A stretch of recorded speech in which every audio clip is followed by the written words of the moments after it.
दोस्तों नमस्कार। दोस्तों मैं बिमल शाही आप सभी लोगों का अपने चैनल में स्वागत करता हूं और उम्मीद करता हूं कि आप लोग सब लोग स्वस्थ होंगे एवं मस्त होंगे।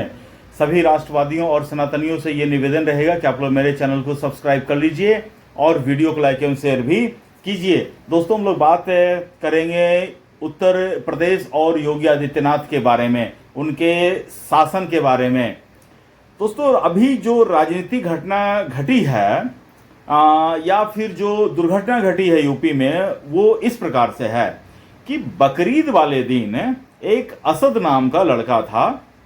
उसने अपने दोस्त सूर्या चौहान को अपने घर, उनके घर जाकर बुलाता है और कहीं चलने के लिए कहता है।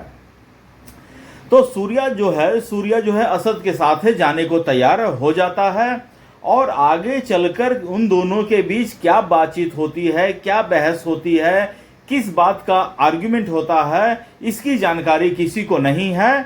लेकिन ये जानकारी है और सीसीटीवी में इस पूरे घटनाक्रम का रिकॉर्डिंग है कि असद ने अपने दोस्तों के साथ सूर्या की चाकुओं से गोदकर हत्या कर दी।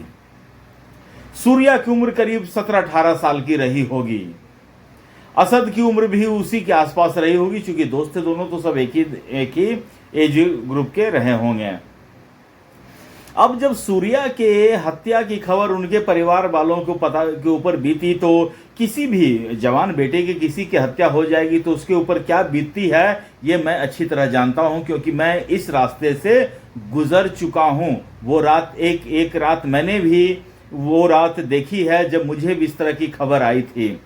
उसके बारे में बात नहीं करेंगे, हम लोग सूर्या के ऊपर ही बात करेंगे। तो सूर्या के परिवार वालों के ऊपर बहुत बड़ी विपदा आई थी और सूर्या की परिवार ने योगी आदित्यनाथ से गुहार की, इंसाफ की गुहार की, न्याय की गुहार की।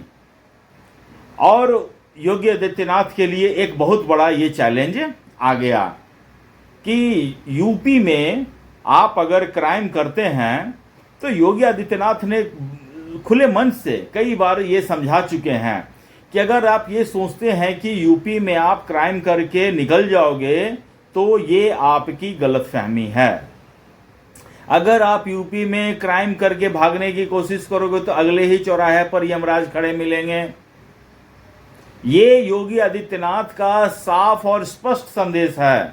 और इस केस में भी असद जो है वो भागने की फिराक में था, लेकिन भागने की फिराक को लेकर यूपी के पुलिस को जानकारी मिलती है। यूपी की पुलिस जो है पूरी प्लानिंग के तहत उसकी घेराबंदी करती है और जब असद को इसकी बारे में जानकारी मिलती है तो उल्टे असद जो है पुलिस पर फायरिंग स्टार्ट कर देता है, जिसमें एक पुलिस वाले को गोली भी लगती है और वो घायल भी है। और बदले की कार्रवाई में असद को भी गोली लगती है। असद को गोली लगती है और असद को अस्पताल ले जाया जाता है, जहां पर डॉक्टर ने उन्हें मृत घोषित कर दिया। ये तो रहा योगी आदित्यनाथ का काम करने का तरीका।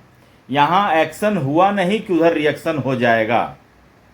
इधर आपने योगी आदित्यनाथ ने बार बार कहा, मैंने भी बार बार वीडियो में ये कहा है, अब लोगों को समझाने की कोशिश की है कि योगी के सरकार के शासनकाल में आप अगर क्राइम करते हैं, अपराध करते हैं, तो इसमें रिस्क इन्वॉल्व है।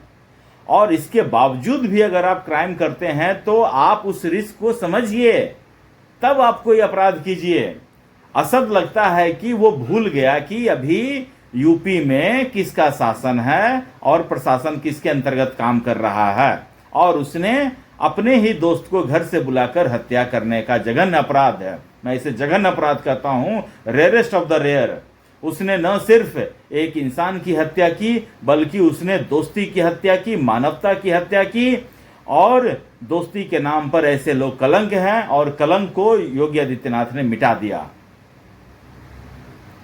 दोस्तों यूपी में जब से योगी आदित्यनाथ की सरकार बनी है, 2017 से 2026 9 साल पूरे हो चुके हैं, अगला साल 10 साल हो जाएगा पूरा।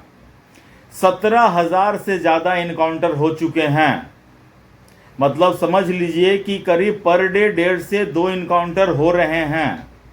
लेकिन इसके बावजूद भी अगर अपराधी लोग अपराध छोड़ने को तैयार नहीं हैं और अपराध करने पर आतुर हैं, तो योगी आदित्यनाथ ने तो कहा है कि हम इनकी आरती नहीं उतारने के लिए बैठे हैं।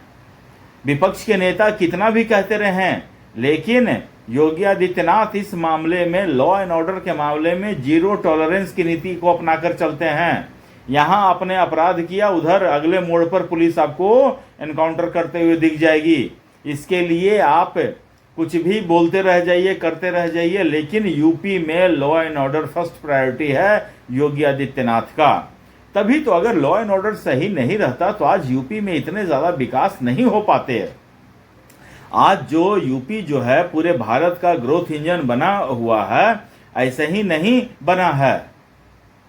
इतना बड़ा जेवर का इंटरनेशनल एयरपोर्ट है, आईटी कंपनीज का हब नोएडा में लगा हुआ है, लखनऊ में लगा हुआ है, ऐसा ही नहीं लगता है। इसके लिए मेहनत करनी पड़ती है, लॉ एंड ऑर्डर को सुधारना पड़ता है, जिसको कि योगी आदित्यनाथ जी ने एक मिशन के तहत किया है। और उसके बाद से अगर ऐसे अपराध होते हैं तो अपराधी अपना अंजाम जानते हैं, नहीं जानते हैं तो उनको पूछना चाहिए था कि अगर हम ऐसा करेंगे तो इसका क्या अंजाम हो सकता है। अगर एक भी आदमी ने उसको ये सलाह दिया होगा कि तुम अपराध कर लो, ये तो यूपी है, यहाँ कौन तुम्हारा क्या बिगाड़ लेगा, तो मैं इसके लिए चैलेंज लगाने को तैयार हूं। लेकिन क्या कीजिएगा, लोगों को रिस्क उठाने की आदत है। लोग सोचते हैं कि हम रिस्क को टॉलरेट कर सकते हैं, तो उन्होंने अपने रिस्क पर यह काम किया और नतीजा हम सबके सामने है। यही दोस्तों यूपी की और योगी आदित्यनाथ की यूएसपी है कि आप अपराध करने को तो कर लेंगे, लेकिन आप अगर सोचेंगे हम अपराध करके बहुत दिन जी पाएंगे, इसकी कोई गारंटी नहीं है। ये आप गारंटी कहीं और से लीजिएगा, यूपी में इसकी कोई गारंटी नहीं है।